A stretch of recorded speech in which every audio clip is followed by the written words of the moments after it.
Salut, bienvenue sur C'est quand qu'on joue. Aujourd'hui, je vais vous présenter un jeu qui me tient particulièrement à cœur. Ça s'appelle Arnaque, Bluff et Diamant. C'est un jeu de stratégie, de bluff, de trahison aussi. C'est un jeu que j'ai créé. Les joueurs, alors ça peut être 2, 3 ou 4 joueurs, représentent une bande d'escrocs, des arnaqueurs. Et chez les arnaqueurs, on se raconte toujours une histoire d'un braquage qui a eu lieu en 1939 dans une bijouterie à Paris où une jeune femme a dérobé une rivière de diamants qui vaut aujourd'hui 10 millions d'euros. Et on n'a jamais retrouvé cette personne-là, on n'a jamais retrouvé les diamants parce que son système était très ingénieux. Et cette histoire-là, sachez que c'est une histoire vraie qui m'a inspiré pour créer ce jeu. Et les joueurs qui sont autour de la table se lancent un pari. Le premier d'entre eux qui arrive à reproduire l'arnaque de 1939 a gagné, il gagne le titre de roi de la magouille, ou reine de la magouille. Pour ça, deux possibilités, soit vraiment réussir à reproduire l'arnaque, telle qu'elle était faite à l'époque, je vais vous faire voir comment, soit faire en sorte que tous les autres joueurs se fassent avoir par la police, parce que bon, à un moment donné, le code d'honneur chez les escrocs, il a ses limites. À l'intérieur de la boîte, vous allez trouver déjà ça, mais j'y reviendrai tout à l'heure, ce sera utile, le livret de règles et les cartes. Il faut savoir qu'on a développé ce jeu pendant 1 an et demi au bureau. Il n'y a pas d'amis dans ce jeu, ça active tout de suite la police. Pour tester les mécaniques, parce que je voulais aussi équilibrer la puissance du jeu, etc. et faire le meilleur jeu possible. Nous, on jouait pas avec ça. Nous, on jouait avec ça. Comme ça, on pouvait recorriger, équilibrer, etc. Donc c'est pas ça que vous allez recevoir, heureusement. Mais ça, c'est trop cool de les avoir gardés. Par exemple, ce véritable faux diamant est devenu un très joli véritable faux diamant. Mieux dessiné aussi. Dans le livret de règles, vous avez donc une introduction. Avec ce QR code, vous allez pouvoir recevoir les règles du jeu en vidéo, une partie entière qu'on a fait à 4 joueurs en vidéo, comme ça permet de voir un petit peu les stratégies. Cette partie-là, je vous la mettrai aussi en lien dans la description. Une vidéo que j'ai faite qui raconte toute l'histoire vraie de ce braquage ou de cette arnaque de 1939. Afin de protéger les innocents comme les coupables, je vais changer les noms de cette histoire. Puis surtout, on n'a pas vraiment le nom de la femme en question en fait. Elle est néanmoins racontée ici sur les 2 premières pages. Tout le matériel qui est présent dans le jeu, donc le détail de chaque carte, 2 cartes de rappel des règles, le véritable faux diamant, le livret qu'il y a ici et un support pour les rappels de règles. Et après, toutes les explications du jeu et enfin, les conseils stratégiques. Dans chaque partie, vos actions vont s'orienter sur plusieurs choix possibles. Soit collectionner les éléments qui vont vous permettre de remettre en place l'arnaque de 1939, soit essayer de ralentir les joueurs en leur mettant des trucs pas cool, ils doivent se débrouiller avec ça, soit en étant très bon dans votre manière de bluffer ou dans votre manière de détecter le bluff chez les autres. On s'est dit ça. Allez.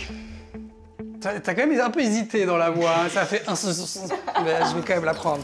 Ça, c'est très important. Le bluff, c'est ce qui va vous permettre, même à 4 joueurs, d'être complètement impliqués dans la partie sans attendre que les 3 autres personnes jouent avant que ça redevienne votre tour. En fait, on joue en permanence dans le jeu. Je vous présente rapidement le matériel en vous donnant les enjeux du jeu. Vous avez 2 cartes de rappel des règles, c'est très simple, mais on a une personne parmi nous dans l'équipe, c'était Virginie, qui d'une partie à l'autre, à chaque fois, oubliait les 3 actions possibles. Donc on a créé ça à la base pour elle, et je me suis dit que ça vous serait utile.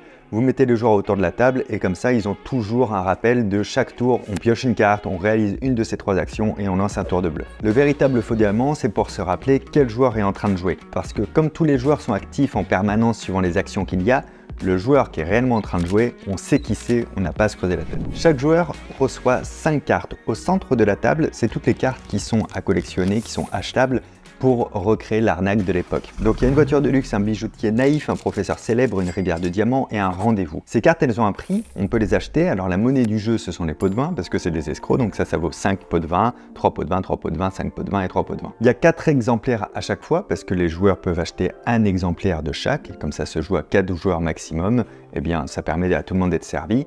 On ne peut pas acheter 2 fois la même carte, on ne peut pas se dire j'achète 2 fois la voiture de luxe, comme ça l'autre il ne pourra pas l'acheter, non. On peut en acheter qu'un. Si on a acheté les 5 et que les 5 sont devant nous, on a gagné la partie, c'est immédiat. Ça, c'est une des conditions de victoire possibles. Et ces cartes-là, en plus d'être collectionnables et d'avoir un prix, elles ont tout un pouvoir. Alors c'est écrit dessus, c'est très simple à comprendre. Et quand on se sert du pouvoir, il suffit de retourner la carte après pour se rappeler que le pouvoir était utilisé. Et après, dans les stratégies, je ne vais pas tout vous raconter ici, mais il y a des pouvoirs qui permettent, en les utilisant, de réactiver un pouvoir qui a déjà été utilisé. Les cartes ressources qu'on va utiliser dans la partie, qu'on va piocher, dont on va se servir, ce sont soit des cartes pots de vin, il y a 1 ou 2 pots de vin qui permettent de faire des achats, ou de payer autre chose aussi que demandent les cartes. Soit des cartes le crime ne paie pas, ça c'est des difficultés que vous pouvez envoyer aux autres joueurs. Là typiquement j'ai le coup de fil anonyme, posez cette carte devant un joueur, votre coup de fil anonyme à la police le bloque. il ne peut faire aucun achat de carte l'arnaque, c'est-à-dire il ne peut plus acheter de cartes à collectionner, tant que cette carte-là est devant lui. Ici en bas à gauche, vous avez un petit 2, c'est le nombre de fois que cette carte existe dans le jeu. Alors il y a une règle quand même chez les escrocs, une sorte de déontologie. Si un joueur a une carte le crime ne paie pas, la catégorie donc des choses pour ralentir les gens, s'il en a une qui est active devant lui, les autres joueurs ne peuvent pas lui en poser une autre parce qu'il faut d'abord qu'il résolve celle-ci. Et croyez-moi, des fois on les garde longtemps, donc il faut mieux pouvoir les avoir qu'une par une. S'il y a des cartes qui rajoutent un inconvénient, un piège pour le joueur, il y a évidemment les anti-sorts derrière, ce sont les cartes insaisissables. Et là, c'est le changement d'adresse, c'est celle qui va permettre d'annuler le coup de fil anonyme.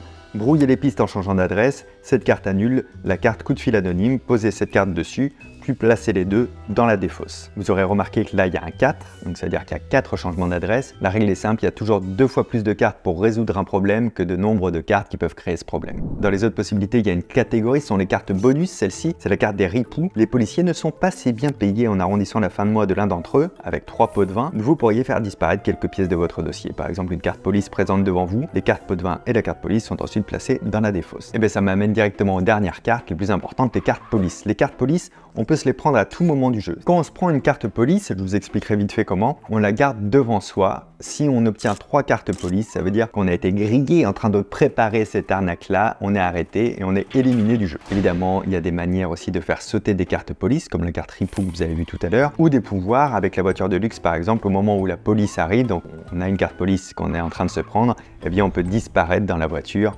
et du coup semer la police et on ne prend pas la carte. Et là vous vous dites, mais Fabien, comment on reçoit les cartes police? Alors en mode 2 joueurs c'est un petit peu différent, je vous parle de la version la plus classique du jeu en mode 3 et 4 joueurs.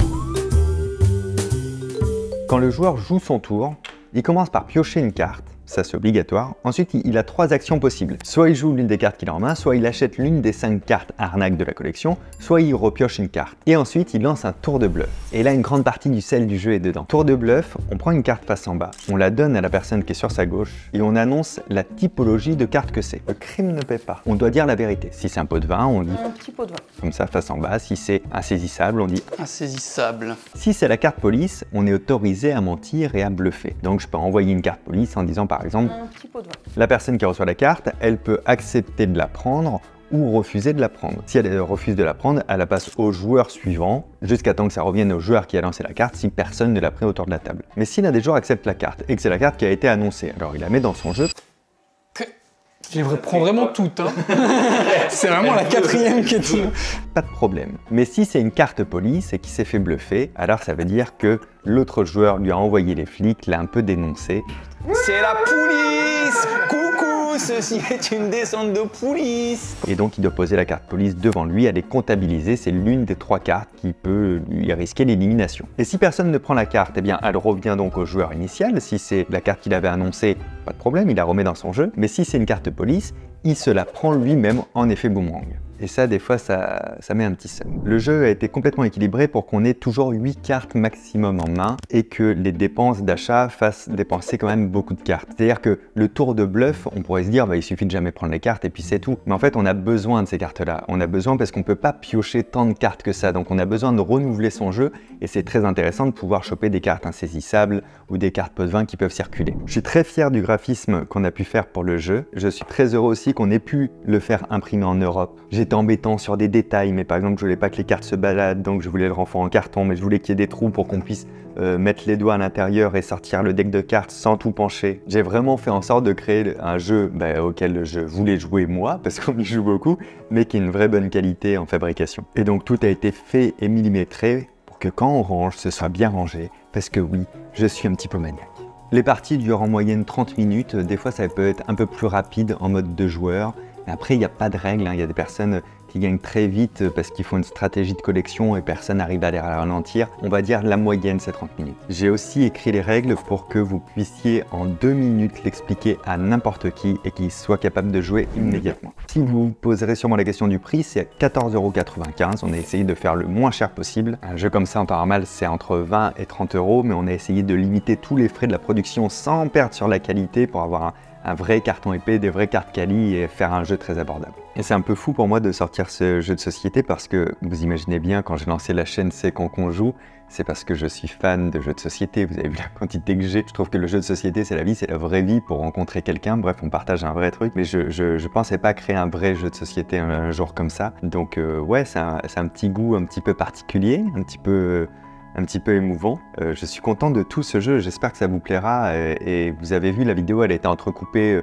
de démonstration d'une partie avec ça, mais vous avez vu aussi des images de quand nous, on jouait avec les anciennes cartes durant 1 an et demi. Je voudrais vraiment remercier toutes les personnes de mon équipe qui ont bien voulu jouer, parfois avec moi, parfois juste devant moi, parce que moi je prenais des notes pour essayer de voir où est-ce que ça coinçait, comment je pouvais changer une règle ou équilibrer quelque chose. Ça a été long, on ne s'était pas donné de délai pour sortir ce jeu, ce qui nous a permis de prendre vraiment tout le temps pour le finaliser sans être pris par une date de contrat ou un truc comme ça. Vous avez tous les liens dans la description, amusez-vous bien, j'espère que vous le testerez. Merci beaucoup de suivre C'est quand qu'on joue et à très bientôt. Ciao.